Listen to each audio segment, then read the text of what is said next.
disaster relief. It changes deployment in so many ways.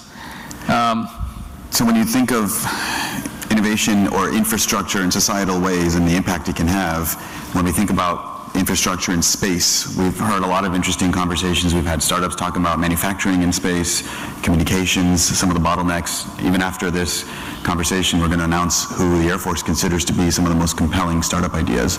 What do you consider to be innovation happening in space around autonomy and other areas? Well, there's a lot of areas. So I talked about Skybox. While they took a different approach, Peter Beck said, hey, let's be able to build a transport system to space that's like chartering a bus on this planet. You can call somebody a day in advance or 2 days in advance, and boy, just find a ride. The last launch that Rocket Lab did, the satellite they were supposed to launch got delayed. Now, normally you'd see months of load integration onto a rocket. They did that immediately, instantaneously. It was pretty amazing. And so you could literally on standby. In fact, I don't, maybe I shouldn't tell the Air Force satellite that was deployed in their previous mission had a really interesting story behind the errors they found at the last minute after the satellite was launched and loaded. I won't go into the details. But they were able to solve that within hours when it would have taken anybody else months, like 6 months, to solve the problems. Why? Because they were thinking on their feet. So rapid launch into space, dynamic capability where you can redeploy. Something just happened in Russia at this nuclear site. We want a satellite over there. Let's get there and image it. Those kinds of capabilities. Communication to space. Akash, basically deep technical innovation gained on diamond RF amplifiers. So you can 10x the capability, the communications capability very easily, because you can dissipate heat, manage power, things like that. So lots and lots of, I mean, I get hard-pressed to find places where there isn't room for innovation.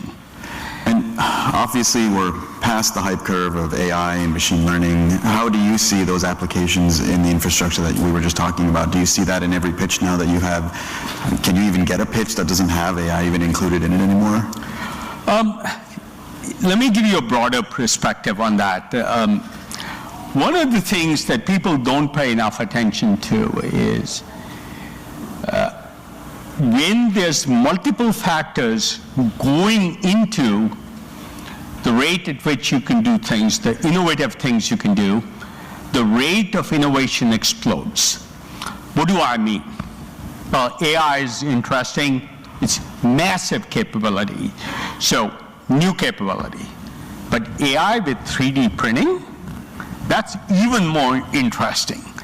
So, you add to that, say, composite 3D printing, add to it, new kind of sensor.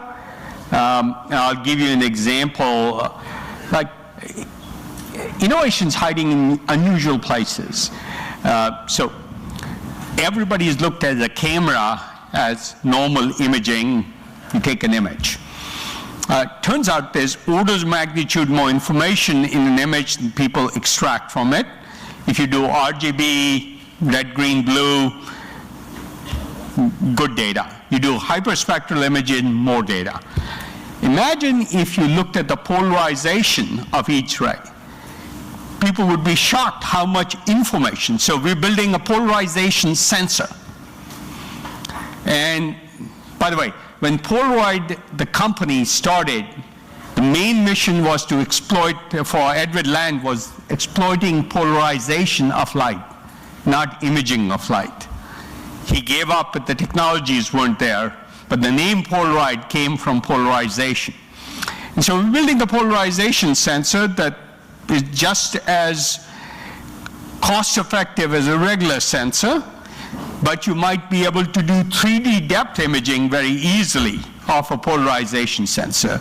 You combine that with very rapid deployment, 3D printing, maybe some composite structures, and suddenly you can do all kinds of things in very small form factors like CubeSat, and test a new idea for $1 million instead of $100 million. So when multiple axes of innovation combine and add AI to my polarization sensor and 3D printing to it, and so the rate of innovation goes up because these 4 or 5 new axes of innovation, as I call them, and I talk about that in my document on reinventing societal infrastructure that I wrote about 18 months to almost 2 years ago. The rate changes very dramatically than just one axis of innovation like AI, because suddenly it can extract way more information from the polarization. The polarization itself would be interesting, but that combined with AI, explosive and combinatorial. Do you think that radical innovation, those tracks, is prominent in the Valley, and that mindset still exists and is championed here, or do you think it's happening elsewhere? What are your thoughts on how that's evolved over the years as well? I fundamentally think the Valley is a culture, not a place. And it's a culture of why not instead of why not. So people focus a lot on why something might fail, why something won't work. And I always say skeptics never did the impossible. And since most people, especially in large companies, don't like to fail, they limit themselves from succeeding. So I've always said for a long time, my willingness to fail gives me the ability to succeed, because it gives me the ability to try things. And when I try things, I'll fail sometimes, I'll succeed sometimes. I can probably say I've failed on more endeavors than almost anybody in this room. Can you give us a fun example of a crazy... Oh, there's so many examples, I couldn't even start. Because, a lot of our ventures fail, but I'm never embarrassed. I don't try and fail. I always, so let me just finish the whole thought. I say, I'd rather try and fail than fail to try. And with that attitude, I give myself much more chance at doing something innovative than anybody at Lockheed or Boeing or General Dynamics, or pick your favorite, or Cisco, or... Some of them are here. I'm sure they're all here. And look, there's place for people who want a comfortable, predictable life. Yeah. And then there's a place for people who want to innovate and do interesting new things. I happen to prefer one over the other. By the way, my dad was in the Indian Army, so at 16, the only fight we ever had was he wanted me to join the Army and said, I'll get fired very quickly if I did join. So this idea of innovation and trying new things is really what I find as religion, and the key to very large innovations, in this willingness to accept failure. So I speak on behalf of the audience that part of this purpose of even having this event, Secretary of the Air Force yesterday, Dr. Will Roper, General Thompson, have all mandated this new direction for innovation within the Air Force to be much more inviting to working with entrepreneurs and people that are trying to have that radical mindset. What advice do you want to continue to give to this audience of leadership within the Air Force, startups that want to work with them, that embrace this radical kind of approach to culture that you like to preach? Well, there's quite a few. Let's pick up where we just left off. Silicon Valley is a culture. It's this permission to experiment, it's permission to fail. Your whole career doesn't get ruined if you take intelligent risks and fail. You take dumb risks and fail, your career does get, not all failure is equal. There's intelligent failure, thoughtful failure,